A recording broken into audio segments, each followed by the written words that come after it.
저기 아버지 교도소 갔다 왔대. 정말 말도 안 돼. 맞대 진짜야. 저희 아버지는 범죄자가 아닙니다.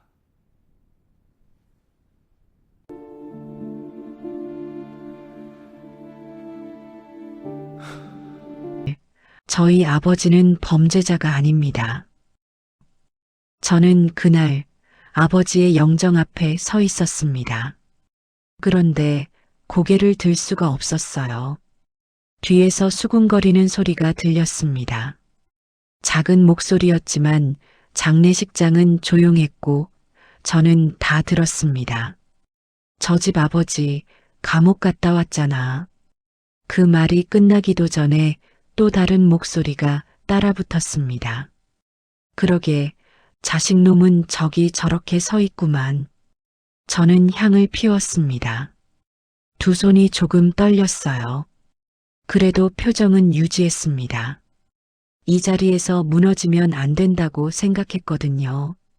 아니, 사실은 무너질 자격이 없다고 생각했습니다. 아버지는 정과자였습니다. 제가 28살 때 감옥에 가셨고 1년 뒤에 나오셨습니다. 그리고 그 후로 12년을 더 사시다가 이렇게 가셨어요. 저는 그 11년 동안 아버지를 한 번도 제대로 바라보지 못했습니다. 왜 그랬는지, 왜 아버지가 감옥에 가셨는지, 그리고 제가 왜 고개를 들 수 없었는지 지금부터 말씀드리겠습니다. 사건이 있었던 건 제가 28살 때였어요. 그해 봄 저는 중소기업 영업부 직원이었습니다. 성과도 나쁘지 않았고 팀장 승진도 앞두고 있었습니다. 젊었고 욕심이 있었고 그리고 어리석었죠. 술자리가 많았습니다. 거래처 접대, 팀 회식, 친구 모임. 술을 마시는 게 일이었고 그게 당연한 줄 알았어요. 그날도 그랬습니다. 거래처 사람들과 늦게까지 마셨어요. 대리운전을 불렀어야 했는데 취기의 판단이 흐려졌습니다. 아직 괜찮다고 생각했어요. 집까지 15분 거리였고 늦은 밤이라 차도 없었습니다. 핸들을 잡았어요. 사거리를 지나는 순간 신호가 바뀌는 걸 늦게 봤습니다. 브레이크를 밟았지만 이미 늦었어요. 쾅 소리와 함께 충격이 왔습니다. 차가 돌아갔고 저는 멍하니 앉아 있었어요. 피해 차량 운전자가 있었습니다. 중상은 아니었던 것 같은데. 하지만 음주운전이었고 사고였습니다. 형사처벌이 불가피했어요. 면허 취소에 벌금 그리고 경우에 따라 실형까지 가능한 상황이었습니다. 저는 그 자리에서 패닉 상태가 됐습니다. 직장을 잃을 게 분명했어요. 회사에서 정과자를 두지 않는다는 건 알고 있었습니다. 승진은커녕 그냥 잘리는 거였어요. 그리고 제가 그 순간 얼마나 두려워했는지 그게 지금도 부끄럽습니다. 저는 아버지에게 전화를 했어요. 아버지가 달려오셨습니다. 밤 12시가 넘은 시간이었는데 15분도 안 돼서 오셨어요. 사고 현장을 보시더니 아무 말도 안 하셨습니다. 저를 한번 보시고 피해 차량을 보시고 경찰차를 보셨어요. 그리고 저에게 말씀하셨습니다. 집에 가 있어라. 그게 다였어요. 그날 밤 아버지가 저에게 한 말의 전부였습니다.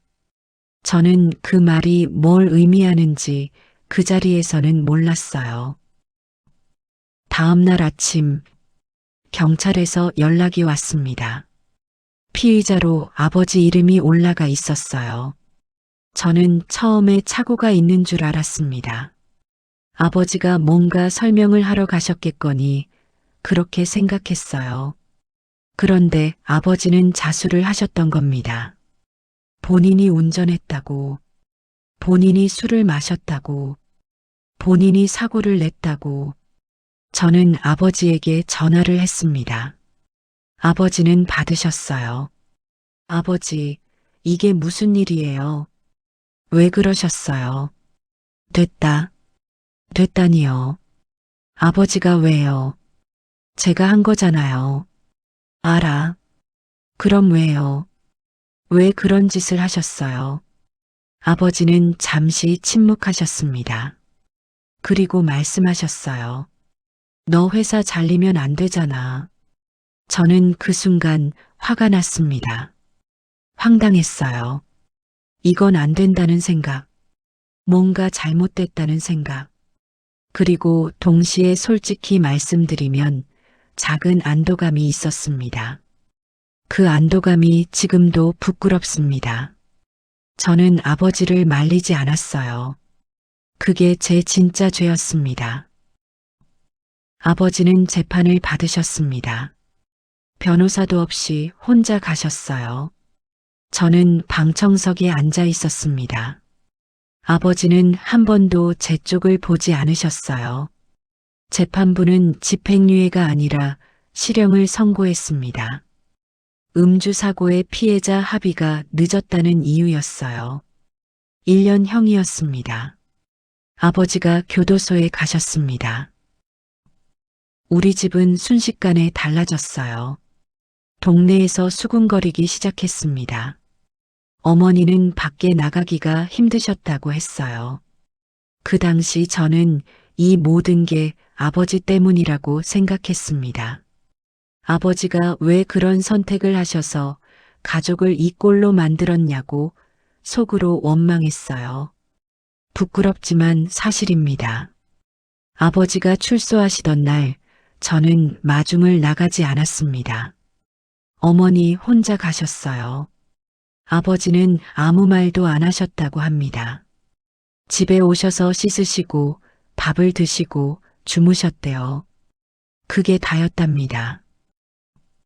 그 이후로 우리는 같은 집에 살았지만 대화가 거의 없었습니다. 명절에 모여도 어색했어요. 저는 결혼을 했고 아이가 생겼고 아버지와는 점점 더 멀어졌습니다. 불편했어요. 아버지 곁에 있으면 내가 아버지에게 했던 짓이 떠올라서 그렇게 12년이 지났습니다. 아버지가 쓰러지신 건 작년 여름이었어요. 뇌경색이었습니다. 발견이 늦었어요. 저는 멀리서 소식을 들었습니다. 병원에는 갔어요. 하지만 중환자실 유리창 너머로 아버지 얼굴을 봤을 때 저는 여전히 아무 말도 못했습니다. 아버지는 의식을 찾지 못하셨어요. 한 달이 지나고 아버지는 가셨습니다. 그래서 저는 지금 이 자리에 서 있는 겁니다. 영정 앞에서 고개를 들지 못한 채 장례가 끝나고 사람들이 빠져나간 저녁이었습니다. 한 남자가 저에게 다가왔어요. 50 중반쯤 되어 보이는 사람이었습니다. 깔끔한 차림이었는데 어딘가 낯이 익었어요. 혹시 아버님 아드님 되시죠? 그렇습니다. 그 사람은 명함을 꺼냈습니다. 변호사였어요. 제가 모르는 이름이었습니다. 아버님이 몇 년 전에 한번 찾아오신 적이 있어요. 그때 이걸 제게 맡기셨습니다. 혹시 본인이 먼저 말씀하시면 돌려드리라고 하셨는데 끝까지 연락이 없으셨어요. 부고를 보고 왔습니다. 그가 내민 건 봉투였습니다. 두툼했어요. 그리고 작은 녹음기 하나. 당신 아버지는 많이 고민하셨을 겁니다. 그 말을 끝으로 그 사람은 자리를 떴습니다. 저는 봉투를 한참 쥐고 있었어요. 봉투 안에는 서류가 있었습니다. 그날 밤 사고 현장의 목격자 진술서, 원본이었어요. 경찰에 제출됐던 게 아니라 누군가 따로 받아둔 것이었습니다. 목격자는 분명히 적어 놓았어요. 운전자는 젊은 남성이었다고, 사고 직후 현장을 이탈했다고. 나중에 나타난 노인과는 다른 사람이었다고. 누군가는 알고 있었던 겁니다. 처음부터. 그리고 메모 한 장 더. 아버지가 변호사에게 남긴 거였어요. 짧았습니다. 이 서류는 내가 죽거든 아들한테 줘. 살아서는 못 주겠다. 저는 손이 떨렸습니다. 녹음기를 꺼냈어요. 재생 버튼을 눌렀습니다. 아버지 목소리였습니다. 낮고 조용한 목소리. 담담했습니다. 제가 기억하는 아버지 목소리였어요. 이거 듣고 있냐? 내가 언제 듣게 될지 모르겠다. 살아서 내가 알게 되면 그것도 좋고, 내가 먼저 가면 그때 들어라. 그래서 변호사한테 맡겨놨다. 잠시 침묵이 있었습니다. 아버지 욕하지 마라. 그날 내가 한 선택은 내가 한 거다. 누가 시킨 게 아니야. 너한테 떠밀려서 한 것도 아니야. 내가 선택했어. 알겠냐? 저는 듣고 있었습니다. 아무것도 할 수가 없었어요. 내가 그때 어떤 마음이었는지 나는 알아. 다 알아. 그러니까 아버지도 말 안 한 거야. 말해봤자 내가 더 힘들어질 것 같아서. 너 그거 알아야 해. 나는 내가 잘못됐다고 생각 안 한다. 젊어서 그랬겠지. 다들 그래. 문제는 그 다음이야. 목소리가 조금 굵어졌어요. 나처럼 살지 마라. 이게 아버지가 할 말의 전부다. 아버지는 평생 남 눈치 봤고, 평생 뒤에 있었고, 평생 먼저 말 못했어. 너는 그러지 마라. 할 말 있으면 해라. 틀리더라도 말해라. 또 침묵이 있었습니다. 그리고 마지막 문장이었어요. 보고 싶을 때 보고 싶다고 해라. 아버지는 항상 집에 있었어. 녹음이 끊겼습니다. 저는 그 자리에서 오래 앉아 있었습니다. 오열하지 않았어요. 눈물이 나왔지만 소리를 내지는 않았습니다. 그럴 자격이 있는지 몰라서요. 아버지는 끝까지 아무 말도 하지 않으셨습니다. 살아계신 동안 단 한 번도 제가 한 일을 꺼내지 않으셨어요. 제가 명절에 늦게 와도, 전화를 안 드려도, 아이들을 데려가지 않아도 아무것도 뭐라고 하지 않으셨습니다. 저는 그게 무관심인 줄 알았어요. 그게 아니었습니다. 아버지는 저를 지키고 계셨던 겁니다. 제가 그 짐을 지지 않아도 되도록. 그 사실을 알면 제가 평생 괴롭게 살까봐. 그래서 끝까지 말씀을 안 하신 거였어요. 저는 그걸 너무 늦게 알았습니다. 장례식장 영정 사진을 다시 봤습니다. 아버지는 사진에서 웃고 계셨어요. 어머니가 고른 사진이었습니다. 70생신 때 찍은 거라고 했어요. 제가 그 자리에 갔는지 안 갔는지 기억도 나지 않습니다. 아버지 얼굴을 오래 바라봤습니다. 처음으로 제대로 바라봤어요. 주름이 많았습니다. 눈이 작고 깊었어요. 저랑 닮았다는 말을 많이 들었는데 저는 항상 그 말이 불편했습니다. 아버지를 닮았다는 게 싫었거든요. 그때는 그랬습니다. 지금은 아닙니다. 아버지를 닮았다면 그게 자랑이었습니다. 저는 이제야 압니다. 아버지는 죄인이 아니었습니다. 죄를 지은 건 저였어요. 핸들을 잡은 것도 저였고, 도망친 것도 저였고, 아버지가 대신 가시는 걸 막지 않은 것도 저였습니다. 그리고 그 후 12년을 멀리 있었던 것도 저였어요. 아버지는 그 모든 걸 알면서도 아무 말씀하지 않으셨습니다. 그게 아버지가 저를 사랑하는 방식이었어요. 말하지 않는 것으로, 덮어두는 것으로, 끝까지 혼자 지고 가는 것으로. 저는 그걸 너무 늦게 알았습니다. 아버지, 보고 싶다고 이제야 말합니다. 살아계실 때 했어야 할 말인데 이 자리에서 합니다. 아버지가 녹음 파일에서 그러셨잖아요. 보고 싶을 때 보고 싶다고 하라고, 할 말 있으면 하라고. 이제야 합니다.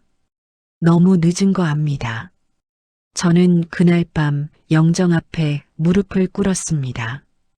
이마가 바닥에 닿도록 오래 있었어요. 아버지는 끝까지 아무 말도 하지 않으셨습니다. 그게 아버지였어요. 끝까지 아버지였습니다. 아버지는 죄인이 아니었습니다. 제가 죄인이었습니다. 그리고 저는 그 사실을 안고 살아가야 합니다.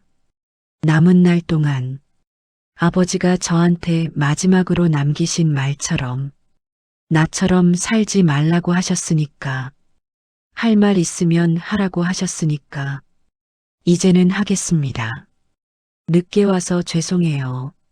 아버지.